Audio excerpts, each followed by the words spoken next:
Bonjour chers téléspectateurs, chères téléspectatrices, j'espère que vous vous portez bien et que vous appréciez les différentes couleurs et les différentes émissions que votre chaîne santé, la chaîne utile et ce Docteur TV ne cesse de vous présenter. Soyez encore une fois les bienvenus dans votre émission préférée, l'émission Les Jeunes en parlent. Votre émission sans tabou où nous discutons de tous les sujets qui concernent la jeunesse avec les jeunes. Aujourd'hui, nous voulons aborder d'une thématique très intéressante qui aujourd'hui crée beaucoup de soucis, beaucoup de réflexions, beaucoup de zones d'intervention pour beaucoup de parents et surtout pour beaucoup de jeunes. Nos chers bacheliers qui, il y a quelques mois, appréciaient, savouraient leur réussite et qui aujourd'hui se posent la question essentielle. Qu'est-ce que je fais? Certaines passeront peut-être toute l'année à se poser la question, d'autres 2 ans, d'autres 3 ans, et d'autres ont déjà fait leur choix. Qu'est-ce qu'il faut faire après le bac? Est-ce qu'il faut suivre sa passion ou est-ce qu'il faut raisonner pour faire le choix? C'est de cela que nous allons discuter aujourd'hui avec des personnes qui ont déjà eu à faire leur choix et avec des personnes ici qui sont tout nouvellement bacheliers et qui pourront partager avec vous les émotions qu'ils ressentent afin que vous sachiez que vous n'êtes pas seul dedans. Nous sommes toutes là avec vous et comme je le disais tantôt, nous sommes aujourd'hui avec Dr Yves-Philippe Amouzou, qui est médecin généraliste, qui a eu son bac depuis pratiquement 9 ans déjà. Ouais, 9 ans. Bonjour docteur. Bonjour Comment ça va? Dorcas, je vais très bien et toi? Ça va super bien. Merci beaucoup d'avoir accepté notre invitation. C'est toujours un plaisir. Et nous sommes également avec un très jeune bachelier, Kofi Sylvain Soadan, c'est ça? Ouais, c'est N'est-ce ça, pas? d'accord. Ouais. Super. Alors, il est donc le président du club santé ce Docteur TV au niveau du lycée à Gouessante et également au niveau du club scientifique. Yeah. C'est ça? D'accord. Et comme vous le savez, il vient d'avoir son bac. Ouais. Félicitations. Merci beaucoup. Comment on se sent? Ouais, bon, joyeux, on peut le dire comme ça. La journée n'est pas encore finie. Non, c'est pas totalement fini. Tu veux célébrer ça jusqu'à quand? Bon, lorsque je mettrai pied au campus, quoi. Ah, t'inquiète pas, ça t'attend. D'accord. Alors, le plus souvent, on dit qu'après le bac, c'est la liberté. Est-ce que tu as entendu parler de ça? Est-ce que beaucoup de personnes vous ont déjà dit ça, que non, souffrez seulement, après quelques mois, vous vous sentirez libre? Est-ce que tu te sens libre depuis que tu as eu le bac? Oui, bon, moi je peux dire, d'après mon expérience, après le bac, je peux dire il y a une petite liberté quand même. Après ton expérience, vraiment. Ouais. Après le bac, il y a une petite liberté, puisque nous avons fini un cycle, quoi, un cycle guidé, et nous allons entrer encore dans un autre cycle. Et là, c'est un peu difficile, quoi. Donc, il y a une petite liberté et le reste, c'est la réflexion totale. Comment tu définis la liberté que tu as en ce moment? Qu'est-ce que tu mets dedans? Ouais, la liberté que j'ai maintenant, c'est que la pression, bon, elle diminue un peu. Voilà. C'est que la pression que j'avais en classe de terminale, au moins après le bac, je me sens un peu libre, quoi. Il n'y a pas d'exercice, il n'y a pas de nuits blanches. Je dors, je me réveille le petit matin. Donc, moi, je vois ça comme une liberté, en fait. D'accord. Philippe?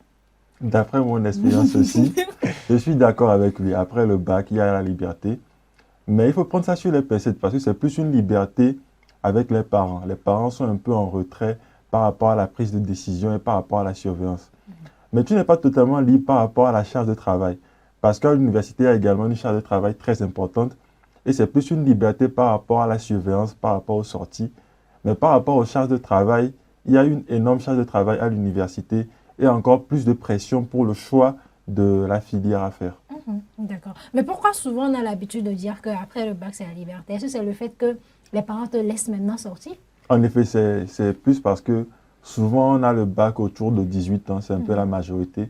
Donc les parents ont tendance à nous laisser aller, à nous laisser faire nos propres choix.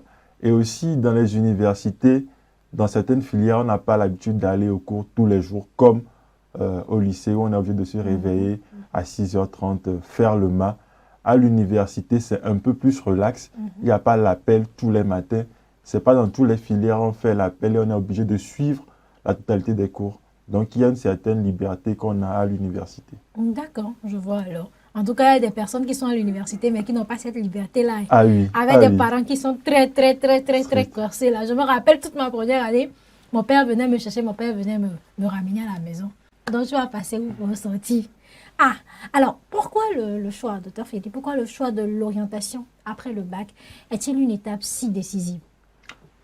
L'orientation après le bac, c'est une étape décisive parce que ici, on ne choisit pas seulement une école pour aller avoir un diplôme et réussir à la fin de l'année. C'est un choix de vie. C'est la carrière qu'on veut faire après les études et on s'attend également à être épanoui dans le travail là. Donc d'abord, il faut réussir les études, trouver un travail et être épanoui dans ce travail qu'on pense faire. Et également, ce qu'on oublie souvent, c'est la qualité de vie pendant les études. Donc on choisit des études après l'université qui vont de 3 à 5 ans, voire 8 ans pour certains. Donc c'est 8 années, 5 années de notre jeunesse. Il faut qu'on choisisse une bonne qualité de vie pour nos études. Et donc il y a des études, par exemple, où on est en contact avec la nature, comme l'agronomie, avec les gens, comme la santé ou bien la psychologie, on est en contact avec des personnes. Donc il faut prendre beaucoup de choses en compte pour le choix de la filière universitaire. Donc c'est une étape qui est décisive. Et si on rate ce choix, on peut être frustré au cours de notre carrière. Parfois, il faut se réorienter et c'est des années qui sont perdues, c'est des frustrations et ça peut affecter notre santé mentale et même notre qualité de vie. Absolument. Alors, est-ce qu'au cours du cursus scolaire, est-ce qu'au niveau du lycée, de la terminale, est-ce qu'il y a des personnes qui sont venues vous parler de l'orientation post-bac, comment choisir sa filière, etc. et tout? Oui, j'en pense, il y a tellement de nombres qui sont venus nous parler de l'orientation après le bac. D'accord. Ouais. Et qu'est-ce qu'ils vous ont dit exactement? Oui, tout ce que le docteur vient de dire, c'est exactement ça. Puisque l'orientation après le bac, c'est une étape très, très décisive. Cela conditionne ta vie professionnelle, en fait.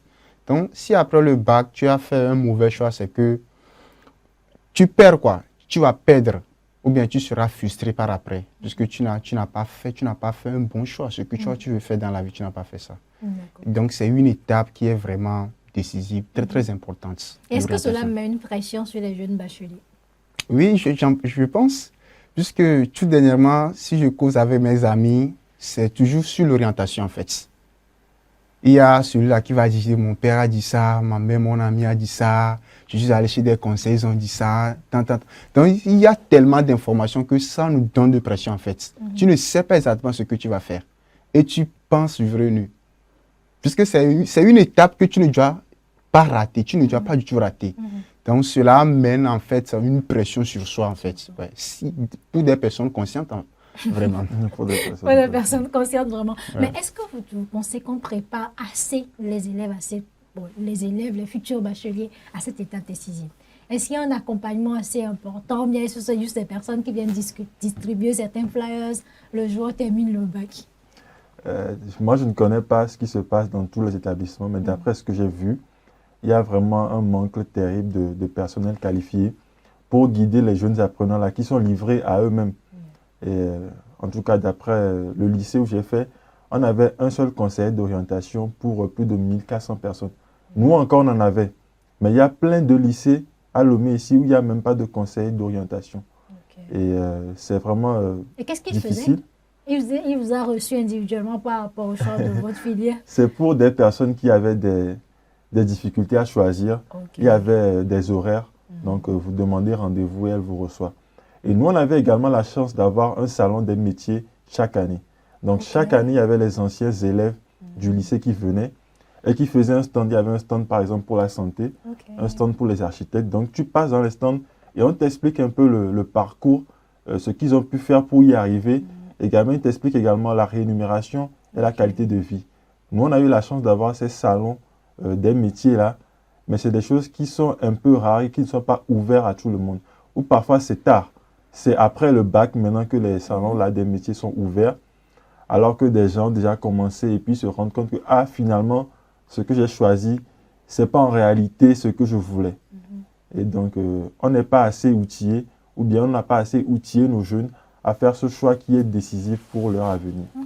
Et comment est-ce que cela affecte leur santé mentale? Est-ce que cela crée de la dépression, du stress, de l'anxiété? Oui, bien sûr, ça crée beaucoup de pression parce que tu as peut-être envie de faire une spécialité ou des études et puis tes parents n'ont pas les moyens de t'envoyer dans tel établissement ou bien tu te retrouves avec l'établissement dans lequel tu voulais y aller. On ne t'a pas reçu parce que tu n'as pas eu les notes qu'il fallait pour y rentrer. Donc, c'est des choses qui nous mettent la pression. Et parfois, on voit des étudiants, des élèves faire 2 ans à la maison parce qu'ils n'ont pas pu aller dans la filière de leur choix. ou parce qu'ils ont commencé, ils ont vu que finalement, ce n'était pas aussi bien comme ils le voulaient. Et pour la petite expérience, j'ai reçu une étudiante qui a fait une tentative de suicide la semaine dernière parce qu'elle avait fait des études. Elle avait commencé ses études et elle a dû arrêter en deuxième année pour des problèmes de moyens financiers des parents. Et maintenant qu'elle veut recommencer, elle a du mal à se réorienter. Donc, elle a fait une tentative de suicide. Donc, on néglige souvent le choix de la filière après le bac, mais c'est quelque chose qui peut affecter notre qualité de vie et notre santé mentale. On n'en parle pas souvent, mais il y a de ces cas-là. Et comment les parents sont impliqués dans ce processus de choix? Est-ce que c'est juste le jeune bachelier qui décide « Ah, moi, je veux devenir astronaute, donc quoi qu'il arrive, je serai astronaute », mais est-ce que les parents aussi influencent le choix des jeunes? Je peux dire, la majorité des cas, les parents influencent beaucoup le choix des filières après le bac. Les parents influencent. Pourquoi je dis ça? Puisqu'il y a certains parents, ils n'ont pas pu faire c'est qu'ils ils ne sont pas devenus ce qu'ils envisageaient d'être. Maintenant, après le bac, ils conseillent ces genres de filières à leurs enfants. Voilà le problème.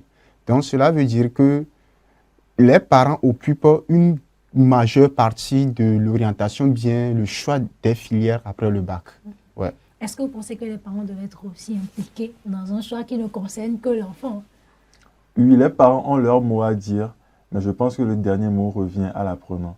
Mais ce qu'on remarque souvent, c'est comme il a dit, c'est que le parent impose la filière qu'il pense être idéale pour lui. Il impose ça à son enfant parce qu'il se dit qu'il a vu ses collègues faire cette filière et réussir. Mais les temps ont changé.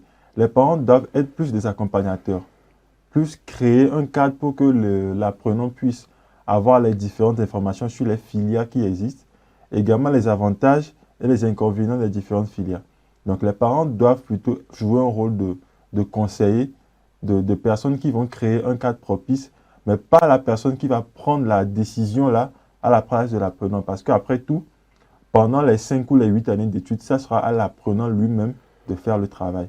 Et après, ça sera à lui d'exercer ce métier pendant toute sa vie. Donc, le parent doit jouer un rôle de conseiller parce que l'étudiant n'a peut-être pas la maturité et différentes ouvertures. Donc, le parent partage ses expériences avec lui, mais la dernière décision revient à l'apprenant. Je pense que vous avez abordé aussi un point en amont en parlant également des moyens financiers.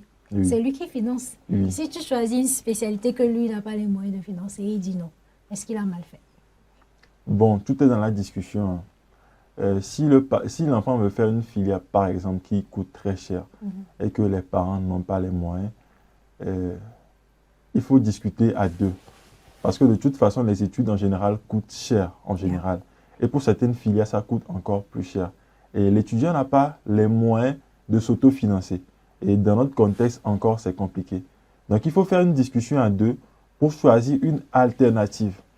Et il ne faut pas oublier qu'il y a la possibilité de réorientation. Donc, l'étudiant peut commencer une filière qui peut lui ouvrir les portes de la spécialité qu'il veut faire plus tard. Donc, je vais prendre un exemple banal. Il y a un étudiant qui veut devenir ingénieur en statistique. Et peut-être que l'université qui forme dans cette spécialité-là coûte très cher pour les parents. L'apprenant peut faire une filière, par exemple, de base en mathématiques et s'assurer d'avoir de bonnes notes pour postuler plus tard pour des bourses ou espérer faire un master en cours du soir lorsqu'il sera en train de travailler.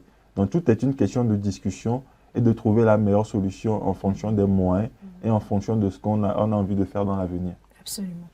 Selon vous, quels sont les principaux défis que les jeunes bacheliers rencontrent lorsqu'ils sont en train de faire ce choix? Bon, les défis, on en a nombreux, je peux dire. Il y a beaucoup de défis. Par exemple, on a la pression familiale. C'est un défi. Tes parents imposent, le mot des parents aussi compte.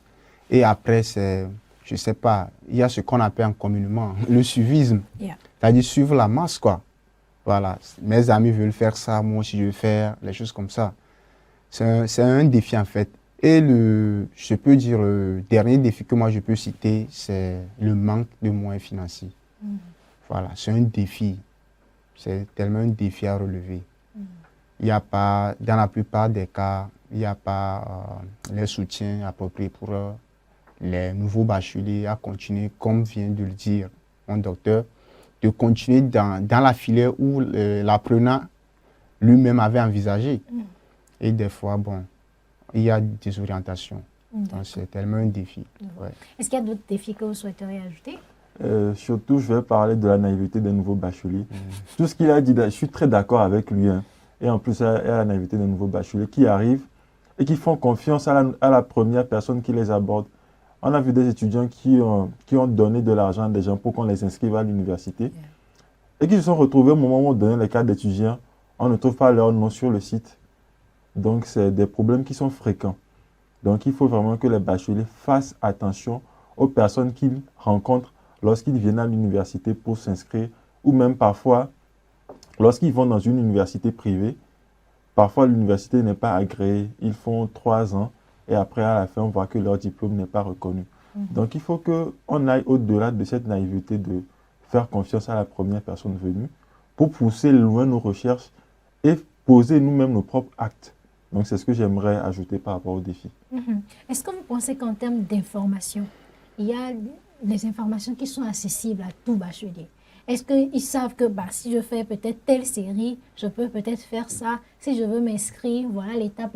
Est-ce que les informations sont accessibles? Des efforts sont faits pour que les informations soient accessibles, mais je pense qu'on peut encore faire mieux. Ce n'est pas encore ça. Actuellement, à l'université, il y a plusieurs séances d'orientation qui sont ouvertes aux bacheliers. Ils en font plusieurs fois avant que la rentrée ne commence. Il y a des séances d'information en ligne qui sont faites par les aînés ou même des séances que l'université aussi organise en ligne. Mais parfois, les bacheliers n'ont même pas écho de ces informations-là. Donc, je pense que c'est bien ce qui est déjà en train d'être fait, mais on doit réfléchir encore pour rapprocher l'information de ces jeunes parce qu'on se dit souvent qu'à l'université, c'est à l'apprenant d'aller vers l'information. Mais nous pouvons faire également un effort, chacun à notre niveau, avec nos jeunes. Par exemple, leur envoyer la liste des filières qui sont disponibles à l'université déjà après la 3e pour qu'ils puissent, en fonction de la filière qu'ils veulent faire, déjà choisir leur série. Donc, je pense qu'il y a un manque d'information qui est là. Hein. Les efforts sont faits, mais on peut encore aller plus de l'avant. Voilà. Et surtout, lorsqu'on parle donc de la naïveté, je pense que vous avez abordé ça, c'est la plupart des erreurs que les bacheliers font. Mais est-ce que lorsqu'on veut parler des erreurs, est-ce que cela se limite également à la naïveté, à la recherche peut-être de la voie la plus facile? Parce que pour avoir déjà essayé l'inscription à l'université de Lomé, je sais que si on m'avait dit Dorcas amène l'argent, je m'inscris pour toi, je l'aurais fait. Je l'aurais fait. Mais est-ce qu'à part peut-être cela, est-ce qu'il y a d'autres erreurs que les bacheliers commettent lorsqu'ils sont en train de faire le choix? Bien sûr, bien sûr. Il y a une erreur que j'ai eue parce que j'ai côtoyé beaucoup d'apprenants aussi. C'est que les gens ont du mal à se donner dès la première année ou bien dès les premiers instants de la rentrée. Parce que justement, on se dit que à l'université, c'est la liberté. Donc, on choisit une filière et on s'y prend très tard pour tout. Déjà, pour l'inscription, on s'y prend très tard parce qu'on se dit qu'on peut s'inscrire jusqu'en décembre. Et même pour les cours, on s'y prend très tard. Parce qu'il faut que des gens, parfois, se retrouvent en janvier sans être inscrits et c'est parti pour l'année prochaine. Donc, se prendre à la dernière minute pour tout à l'université, c'est une des erreurs très fréquentes que j'ai remarquées. Il y a également le suivi des camarades, c'est-à-dire ma petite copine est en anglais, donc je vais m'inscrire en anglais aussi pour qu'on puisse partager du temps ensemble. Ou mon ami est peut-être dans telle école à l'université, donc je vais aller le rejoindre là-bas, ou bien mon grand frère là-bas, pour qu'on puisse encore partager du temps ensemble comme on le faisait au lycée. Donc, c'est des erreurs qu'on fait vraiment lorsqu'on réfléchit à nos choix. Et ça, vraiment, c'est des trucs qui ont miné la carrière ou bien la qualité de vie de beaucoup d'étudiants à l'université. Très important. Et je pense également que vous l'avez informé. Je pense aussi il y avait beaucoup de ces cadres, comme peut-être le salon des métiers. Les gens auront l'opportunité de poser des questions. Parce que lorsque tu participes à des séances de... Comment ils appellent ça, les séances d'orientation à l'université, c'est pas évident de poser des questions. Alors que peut-être c'est des stands où tu discutes avec la personne, ça pourrait aussi aider. Et aussi, lorsqu'on parle de liberté, c'est un peu ça aussi, hein, les histoires de petit copinage par ici, je vais suivre ma petite copine, etc. et tout, jusqu'à ce qu'elle ne reçoive son visa et puis pas te laisser, et puis l'amour va finir rester là-bas. Alors, comment se passe donc ton expérience personnelle? Est-ce que le choix a déjà été fait? Qu'est-ce que vous voulez faire? Ou bien est-ce que c'est toujours dans le flou, dans les discussions et autres? Bon, moi, tout d'abord, j'aimerais rendre grâce à Dieu puisque j'ai côtoyé vraiment des années comme docteur. Euh, Vous connaissez?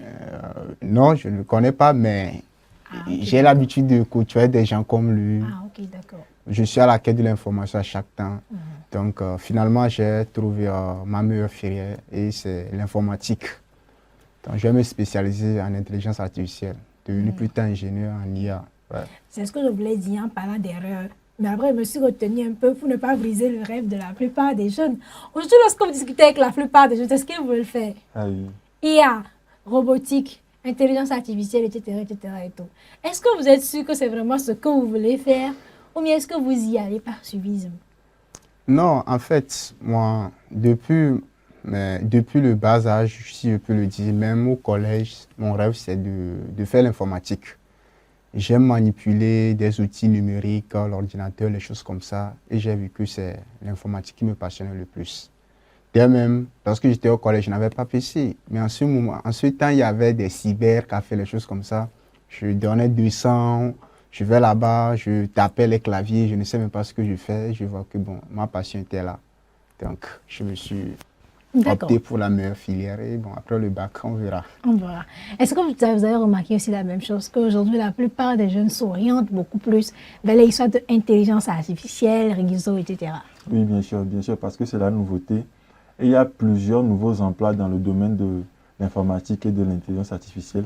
Donc, c'est normal que ça attire. Et puis, ça attire beaucoup aussi parce que c'est un choix où il y a en griffe une bonne qualité de vie, possibilité d'être à l'honneur de travailler pour des entreprises qui sont en France, de travailler à partir de n'importe quel endroit. Donc, ça attire. Et les jeunes maintenant aiment pouvoir être libres de leur choix, pouvoir travailler depuis sa maison, pouvoir travailler depuis ses vacances. Donc, c'est quelque chose qui attire beaucoup cette nouvelle génération. Mhm. Et aussi, on dit que c'est les métiers de l'avenir. Bien sûr. C'est ça aussi, les gens vont sur Internet comme métier de l'avenir. On tape ça et puis on a envie de se lancer dedans. Est-ce que vous pensez que la prise en compte du contexte, c'est-à-dire je vis dans quel pays, quelles sont les opportunités qui sont là, est aussi important dans le choix de sa spécialité? Bien sûr, c'est important. Il faut déjà se demander, est-ce qu'on a envie de travailler pour son pays? Si c'est le cas, bien sûr. Bien sûr, Bien non, sûr. on veut travailler pour son pays. Bien sûr, parce qu'il y a le Ou rêve, bien tu ne veux pas c'était... travailler pour ton pays. Évidemment, Bien sûr. pourquoi pas? Donc, il faut voir, en général, il faut se poser 4 questions. Les Japonais ont un système qui s'appelle Ikigai, ça veut dire la raison de vivre. Il faut poser 4 questions. Il faut se poser la première question, qu'est-ce que j'aime faire? Donc, c'est là où on prend en compte les passions et les désirs. En seconde position, il faut se demander ce dans quoi on est doué. Je fais l'informatique. Est-ce que je suis vraiment à l'aise avec l'outil informatique, les petits calculs, ou est-ce que je suis vraiment prêt à apprendre si c'est le cas? Et en troisième position, est-ce qu'on peut me payer pour ce que j'ai envie de faire? Donc, ça ne sert à rien de faire un travail pour lequel on ne sera pas payé, hein, parce qu'on est dans un monde capitaliste, donc il faut manger pour vivre. Et la quatrième question, c'est est-ce que le monde a besoin de ce que j'ai envie de faire? Donc, si tu arrives si ton métier que tu as envie de faire arrive vraiment à cadrer un peu avec ces 4 questions, bah forcément, tu auras une très bonne rémunération à la fin et forcément, tu seras épanoui dans ce que tu veux faire. Donc, si dans ton pays, tu choisis un domaine comme l'astronomie qui n'aura pas un grand essor dans les prochaines années qui viennent, bon, je ne suis pas pessimiste, mais je ne pense pas que réaliste. notre pays, je suis réaliste, notre pays va envoyer une fusée sur la Lune dans les 20 ou les 15 prochaines années qui viennent. Ah, 20 ans. Donc, soyons optimistes. donc je me dis, bon, parce que je vais finir mes études dans 5 ans. Si je vais en Europe me spécialiser dans un truc et je reviens ici alors qu'il n'y a pas vraiment d'avenir ou bien de projet dans le sens là, ça ne sert pas à grand chose, quoi. Donc, il faut vraiment prendre en compte le contexte local et les opportunités qui sont disponibles, ou plutôt les domaines dans lesquels il y a un fort potentiel qui peut éclore dans les prochaines années qui viennent. D'accord. Et est-ce que... Oui, vas-y. Pour moi, j'ai quelque chose à ajouter à ce que le docteur a dit. C'est que si, supposons, nous sommes au Togo et dans 5 ans, notre pays n'est pas capable d'envoyer une fusée sur la Lune ou bien sur une planète, Je pense que c'est parce qu'il n'y a pas de jeunes qui sont dans le domaine. C'est peut-être les jeunes qui vont opter pour des filières, peut-être aller à l'étranger, en Amérique, en Occident, pour continuer ces études. Et lorsqu'ils reviendront dans le pays, c'est eux qui vont apporter cette idée aux agents gouvernementaux, bien au gouvernement.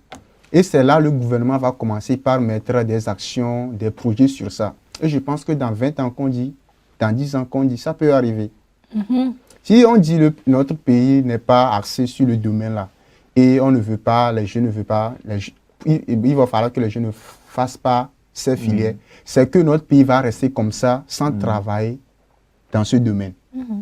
Donc, moi, je suis d'accord avec des jeunes aujourd'hui qui pensent que je vais devenir espationaute, astronaute, les choses comme ça, pilote, les choses comme ça, mécanicien de pilote. Moi, je suis d'accord avec eux. Ils peuvent aller faire leurs études et revenir apporter des idées. Voilà. Et j'ai aussi quelque chose en tête, c'est que, bon, c'est quelque chose que j'ai lu, bien, bon, je ne sais pas trop, mais on dit, c'est plutôt les entreprises qui financent le gouvernement. Peut-être il va y avoir un jeune qui est parti en Occident, fait une filière qui n'est pas au Togo, va revenir, va créer une entreprise au Togo. Et c'est grâce à cette entreprise que le gouvernement va, on va dire que le Togo est dans le domaine de trucs là. Ce n'est pas forcément le gouvernement en fait. Donc c'est une petite chose que je vais ajouter. Merci. Ok, super. Je pense qu'il a, il a raison. Je ne dis pas aux gens de ne pas s'essayer vers les filières qui ne sont pas ici. Mais je dis aux gens de prendre en compte le contexte local là. C'est bien de penser aux choses qui ne sont pas là, ici, mais encore faut-il avoir les moyens ou bien l'énergie pour aller le faire. En tout cas, si on a les moyens et la conviction d'aller faire des trucs qu'il n'y a pas ici, tant mieux. Mais il ne serait pas bien de se dire que bon, je pars faire une étude et c'est moi qui vais venir implanter de gros projets en un rien de temps. Parce que ça prend beaucoup de temps, comme tu l'as dit, et il y a beaucoup de conditions qui vont venir derrière. Peut-être créer une entreprise et trouver les financements qu'il faut aussi pour s'y lancer.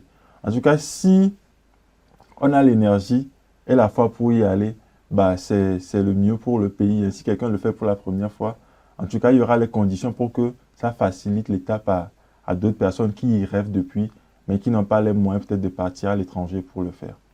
Totalement vrai également. Et aussi, je pense aussi, hein, loin d'être pessimiste et loin de décourager aussi les jeunes, il faut s'assurer de son derrière avant de se lancer dans des projets ambitieux comme ça. C'est comme par exemple un jeune qui vient d'une famille assez modeste et par la grâce de Dieu, tu as une bourse pour aller étudier. Et puis c'est toi qui pars choisir astronomie ou pilote ou quelque chose comme ça. Jusque-là, ce n'est pas encore un problème. Mais le fait que tu vas partir et revenir pour commencer à partir de zéro, pour moi, il y a un point d'interrogation. Si peut-être la famille, elle est assez aisée, peut-être les parents ont déjà les ressources, etc. et tout. Parce que je pense que l'autre chose que Philippe n'a pas aussi abordé, c'est la pression financière qui vient d'une manière ou d'une autre lorsqu'on commence par venir à l'université de Lomé. Bon, pas forcément de Lomé, lorsqu'on a le bac. Arrivé un moment, surtout pour les... Bon, je ne vais pas dire ça pour être C6, on commence par avoir un certain ego qui fait qu'on n'a plus envie de demander l'argent aux parents. Maintenant, c'est toi, tu n'as pas l'argent, mais c'est toi qui as un gros projet. Malheureusement, ça risque de rester juste à l'état projet. Mais c'est toujours ambitieux de penser à des choses comme ça lorsqu'on a des opportunités, des bourses pour aller le faire, d'accord? Mais comme l'a dit Philippe, avant de rentrer, il faut rentrer avec des ressources. Peut-être tu finis les études, tu passes le temps pour travailler, pour avoir beaucoup d'argent, tu noues des partenariats et tu amènes le partenariat au pays. Parce qu'il faut que maintenant, c'est maintenant, au lieu qu'on a des problèmes plus urgents, comme la faim, comme l'éducation, c'est maintenant à penser à construire fusée. Ça va prendre du temps. Alors, l'autre question également. Nous tous, on a ce qu'on avait envie de faire lorsqu'on était déjà, lorsqu'on avait 5 ans, lorsqu'on était au collège, lorsqu'on était au lycée. Il y avait la passion. Je suis passionnée de ça. Et il y a la réalité du terrain. Il faut réfléchir pour voir est-ce qu'on a réellement besoin de ça ou pas. Entre les deux, qui doit peser le plus lorsqu'on décide donc de faire le choix, lorsque les deux n'arrivent pas à se concilier et qu'il faille faire un choix entre la passion et la raison? Qu'est-ce qu'il faut faire? Je vais donner une réponse très personnelle. Je pense bien qu'on peut faire les deux. Trouver un boulot qui allie la passion et également la raison, ou bien trouver la solution à des problèmes. Mais on est dans un monde qui est vraiment capitaliste et il faut avoir les moyens financiers ou du moins les relations pour pouvoir vivre. Donc, si j'ai vraiment un rêve, et après avoir essayé peut-être plusieurs fois, je n'ai pas trouvé les moyens, ou ce rêve-là que je nourris ne me permet pas de vivre dans de bonnes conditions, il faudrait que la raison puisse dominer. Donc, l'idéal, c'est de trouver un métier ou un travail qui allie la passion et la raison, ou bien la résolution des problèmes. Mais lorsque on n'a pas vraiment les moyens de vivre dans de bonnes conditions, je pense que la raison doit d'abord primer, le temps d'avoir quelque chose de stable et d'avoir les moyens, puis on peut donner maintenant libre cours à sa passion. Je prends l'exemple par exemple d'un artiste chanteur qui a commencé à chanter depuis le lycée. Et voilà, après 10 ans de carrière, n'a toujours pas réussi à s'imposer sur la scène. Mais maintenant, il approche de la trentaine. Il faut avoir des enfants, les nourrir et prendre soin de sa personne parce que à partir d'un certain âge, on ne peut plus compter sur les parents. Donc là, on peut décider de trouver un boulot qui a peut-être rapport avec quelque chose qu'on a comme compétence, juste pour pouvoir rentabiliser et plus tard maintenant, investir dans notre passion là. Et on ne sera plus maintenant obligé de forcément avoir des revenus pour que cette passion puisse être développée. Donc personnellement, c'est ce que je pense de ce sujet.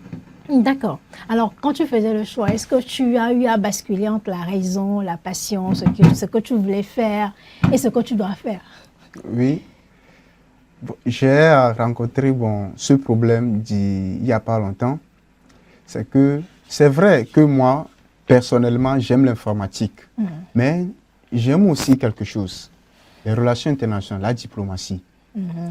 Et je me suis retrouvé dans deux bords. Est-ce c'est dans l'informatique que je vais continuer mes études ou c'est les relations internationales, la diplomatie, ou les sciences politiques, quoi. Ah ouais. Et dans mes recherches, je me suis approché des aînés, les choses comme ça. Et j'ai trouvé, l'une de mes grandes sœurs, elle est à l'université de Lomé actuellement. Elle est une juriste en formation. Et elle me dit c'est possible d'être un informaticien diplomate en fait. Que je peux être informatique, que je peux faire l'informatique et après, je peux faire des cours d'intensive certification. Je vois que c'est ça. Parfois, il faut laisser la raison dominer. On a passion, mais notre passion ne cadre pas avec la réalité. Donc, le mieux, c'est de raisonner, de prendre la raison. Nous sommes au Togo.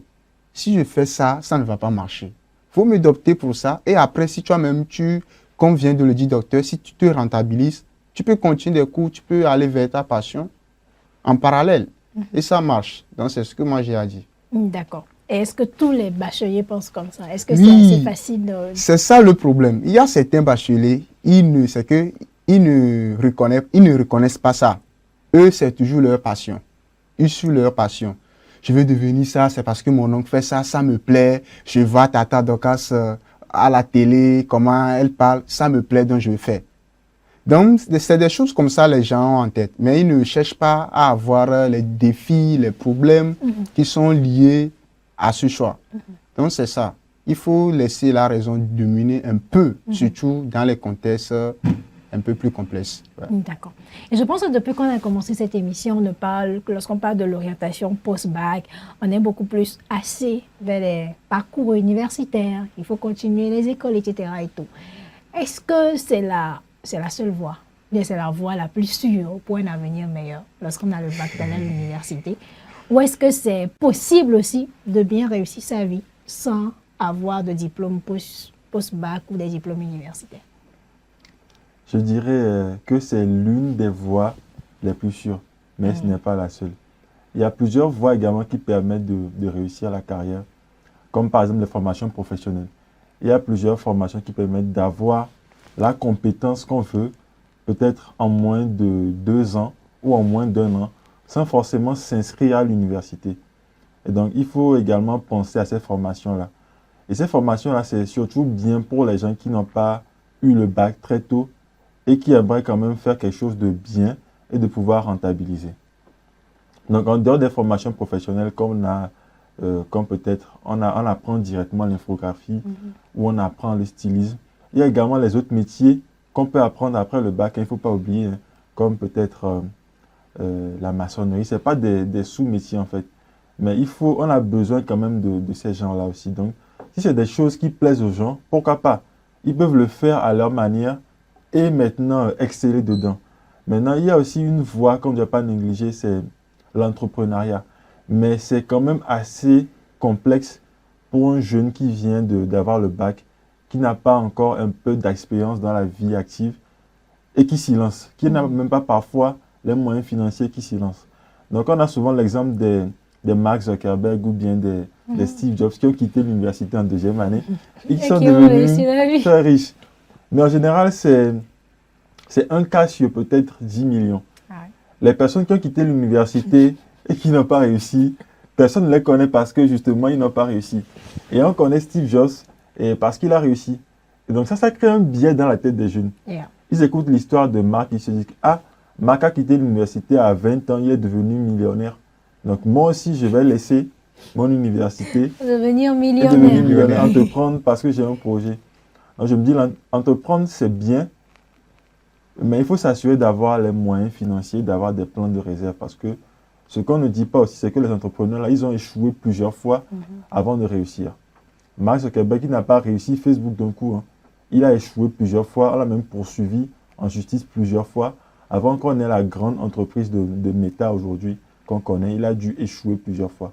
Donc il y a plusieurs voies et en fonction de ce qu'on a envie de faire et de nos personnalités aussi, on peut choisir des voies qui sont différentes de la filière universitaire classique. D'accord. Est-ce que l'entrepreneuriat t'est déjà passé par la tête?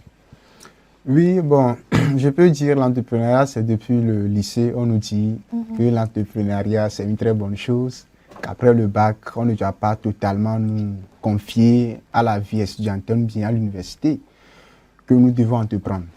Et je pense même que cette année, même il y a un cours comme ça, en éducation civique et morale. On faisait un cours, même je pense, classe de première et classe de terminale, l'entrepreneuriat. Donc l'entrepreneuriat, c'est une très bonne chose pour les jeunes. C'est vrai que les nouveaux bacheliers n'ont pas assez d'expérience à la vie active, mais quand même, ils peuvent commencer par faire de petites activités. Comme quoi, par exemple? Bon, peut-être, je peux dire, au niveau des filles, je peux dire, vendre...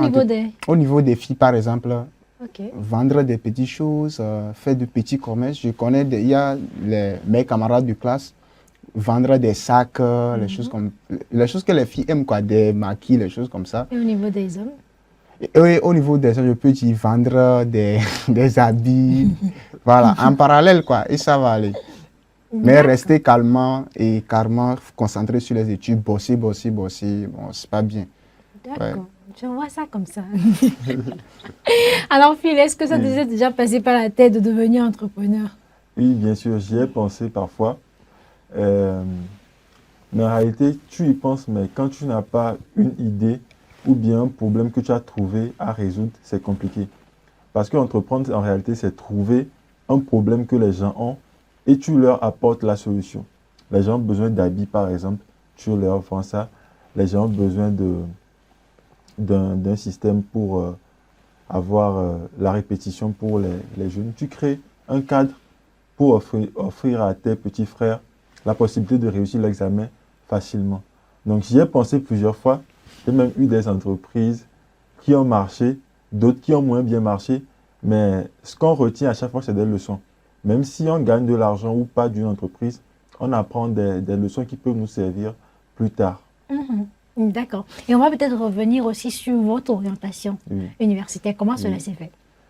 Mon orientation universitaire, elle était un peu prédéfinie parce que déjà depuis le collège, en voyant les séries médicales, je me disais, ah, ça c'est très intéressant, des gens qui peuvent réfléchir et sauver des vies.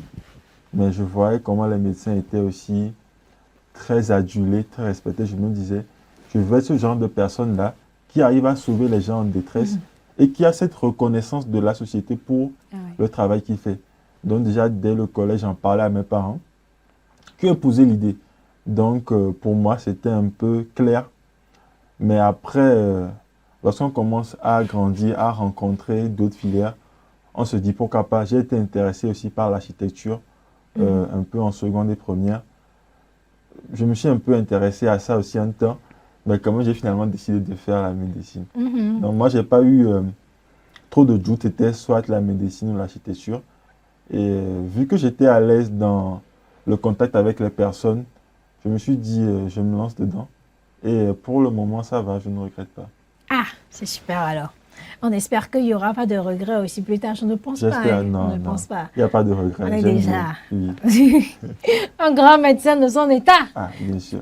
Sauf que maintenant, il faut ressembler au médecin des séries médicales. Bien sûr, bien sûr. Il faut encore Non, avancer plus. ça viendra forcément. Maintenant, est-ce que c'est possible aussi qu'il y ait des personnes qui ne savent pas ce qu'ils vont faire? Oui, c'est possible. C'est possible parce que quand on est au lycée ou au collège, on nous formate à avoir des notes et réussir à l'examen. Yeah. Tout le monde ne pense pas forcément à faire un métier. Et donc, c'est après maintenant le choix au lycée. Parce qu'il y a même beaucoup de personnes, on leur a imposé la série qu'ils veulent faire. C'est-à-dire qu'ils ont eu le bac avec mention bien, ou bien ils ont eu de bonnes notes en littérature. On a dit, bon, ceux qui ont les bonnes notes en français vont en art, ceux qui ont les bonnes notes en maths, ils vont en série scientifique. Ils n'ont pas eu la notion là de métier ou de travail qu'on va faire dans l'avenir. Donc, c'est après le bac, ils se rendent compte que, ah, maintenant, ce que je vais faire après le bac, c'est varié. Et ce n'est pas seulement avoir des notes réussies, mais choisir une filière dans laquelle je vais travailler pour toute ma vie. Donc, il y a des gens qui se retrouvent avec une pléthore de choix en tête et ils ne savent pas ce qu'ils vont faire. Il y a des gens qui ont fait 1 an à la maison, 2 ans, avant de pouvoir se décider à s'inscrire à l'université ou dans une formation professionnelle. Donc, c'est possible pour des gens qui n'ont pas eu les informations ou qui n'y ont pas pensé avant de se retrouver en terminale ou après le bac, sans choix ou préférence. Est-ce que tu as des collègues qui sont dans ce cas, qui jusqu'à maintenant ne savent pas ce qu'ils ont à faire? Bon, moi, je peux dire non à cette question, puisque déjà, moi, j'ai fait la série C. Donc, déjà en classe, tout le monde a dans sa tête, après le bac, ce qu'il veut faire. C'est devenu informaticien. Donc, tout le monde a sa filière en tête, quoi. Vous tous, vous allez faire l'informatique? Non, non, c'est pas ça. Il y a d'autres qui vont en médecine, d'autres qui en architecture, les choses comme ça. Il y a plein de choses. Donc, bon, mes expériences, d'après mon expérience avec mes amis, eux tous, ils ont leur filière en tête. Les jeunes conscients. Ouais. Les jeunes conscients, hein, vraiment les jeunes conscients. Maintenant, qu'est-ce que tu penses qu'un de tes collègues aurait pu faire s'il se retrouve dans une situation où il ne sait pas ou elle ne sait pas ce qu'il faut choisir? Voilà, c'est vrai. Si tu te retrouves dans une situation où tu ne sais pas ce que tu vas faire, ce que moi j'aimerais conseiller, c'est d'aller voir un professionnel. Yeah. C'est-à-dire qu'un conseiller académique ou bien un conseiller d'orientation, il faut aller à la quête d'informations très précises. Voilà. Donc, il y a certaines personnes, ils sont bons en tout, ils sont bons peut-être, ils se battent très bien en maths, ils se battent très bien en littérature. Et après le bac, il va dire, bon, moi je suis fort en français, je suis fort en anglais, je suis fort en maths, en physique. Donc, ils se retrouvent dans l'embarras, quoi. Est-ce que je vais faire ça, est-ce que je vais faire ça? Donc, ces genre de personnes doivent découvrir vraiment leur passion et en fait, en passant la raison aussi. Ah oui, c'est très important. Alors, Phil, qu'est-ce qu'il faut faire?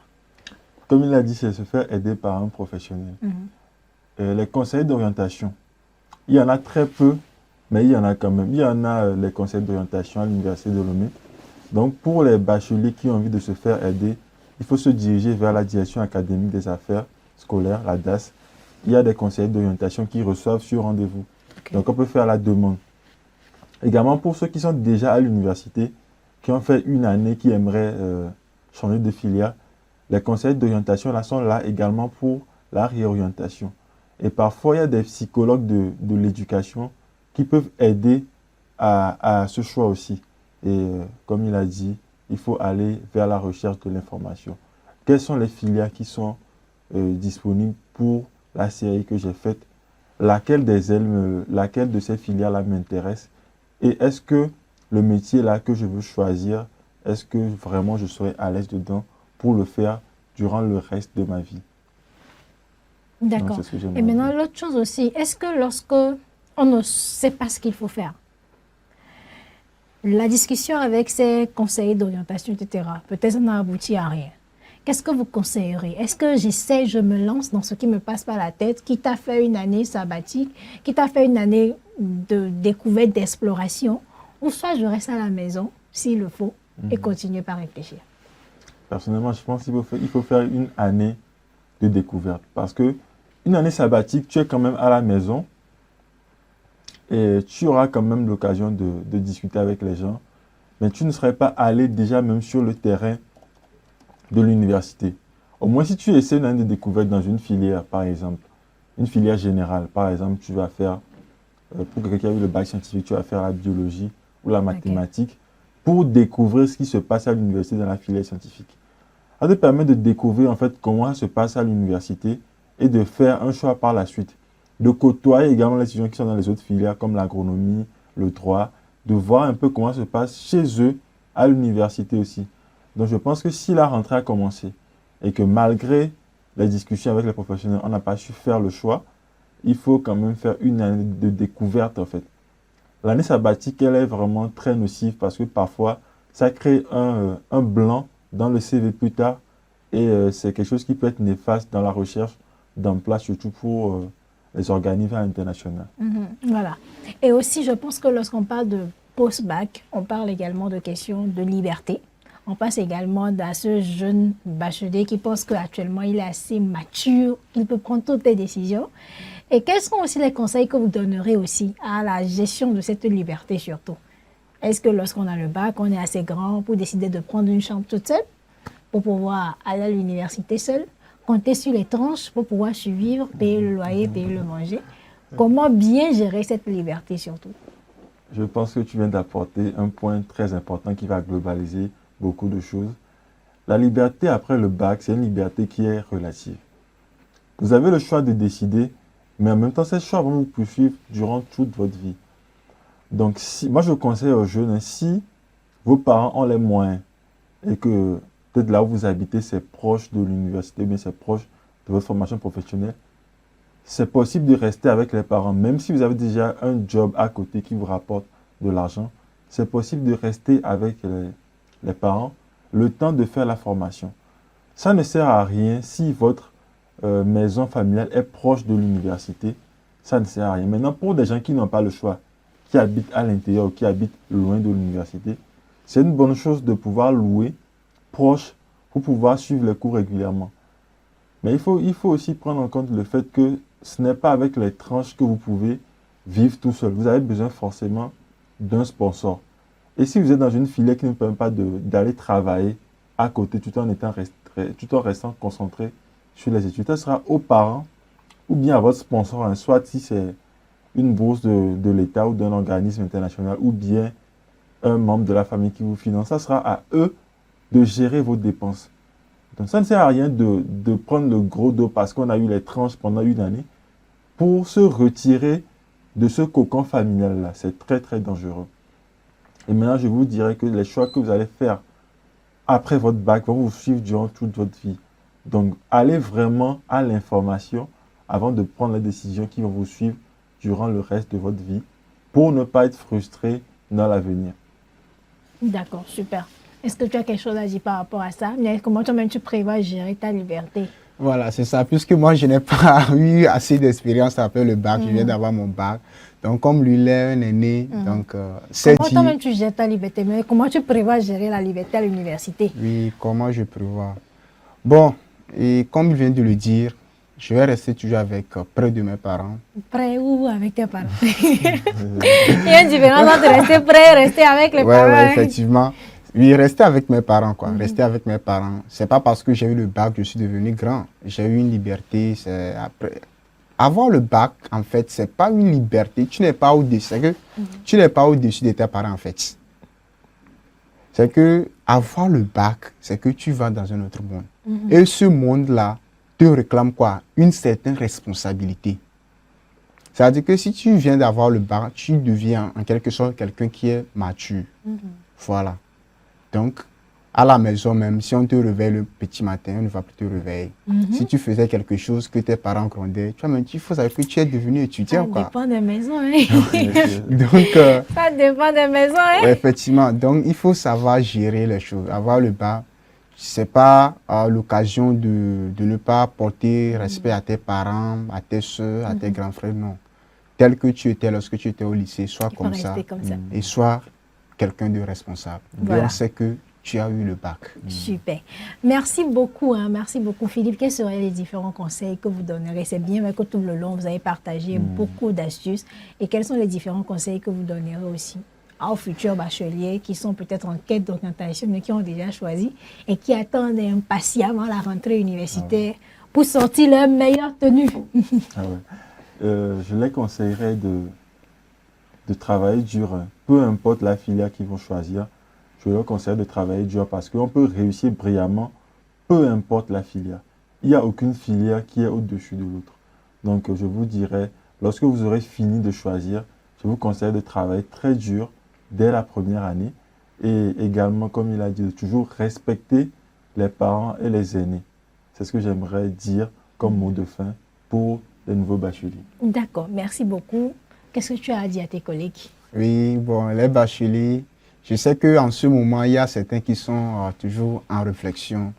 Il y a certains, bon, ils ont déjà fait leur choix, mais le manque de moyens financiers. Tout ce que moi j'aimerais leur dire, c'est qu'ils n'ont qu'à suivre leur vision. Ils n'ont qu'à suivre leur passion. Et qu'ils soient un peu patients aussi. Et beaucoup prier pour que Dieu leur guide, pour qu'ils fassent de bons choix. D'accord, c'est le plus important. Merci beaucoup Sylvain, merci beaucoup Philippe, merci aussi à vous, chers téléspectateurs, de nous avoir suivis. Nous espérons que vous avez trouvé assez de réponses à toutes vos inquiétudes et que vous savez maintenant, ou peut-être vous êtes beaucoup plus assertif, bien vous avez la confirmation que le choix que vous allez faire dans quelques semaines va déterminer le courant de votre vie. Pour des personnes qui ne savent même pas ce qu'il faut faire, il y a des conseils d'orientation, des aînés qui sont là pour vous aider à faire le bon choix. Mais le plus important, c'est de se poser les véritables questions, de faire place à la raison, d'analyser le contexte et voir quelles sont les différentes activités, quelles sont les différentes filières que je peux faire et qui peuvent rapidement m'ouvrir les portes du travail. Et lorsque vous viendrez à l'université, restez toujours assidus, gardez toujours le cap comme si vous étiez au lycée. Bossez, révisez, donnez de vous-même et je suis très très sûre que vous allez passer une très très belle expérience universitaire. Prenez soin de vous et restez branchés sur les programmes de votre chaîne Santé et sur Docteur TV, la chaîne utile, la télé qu'il vous faut.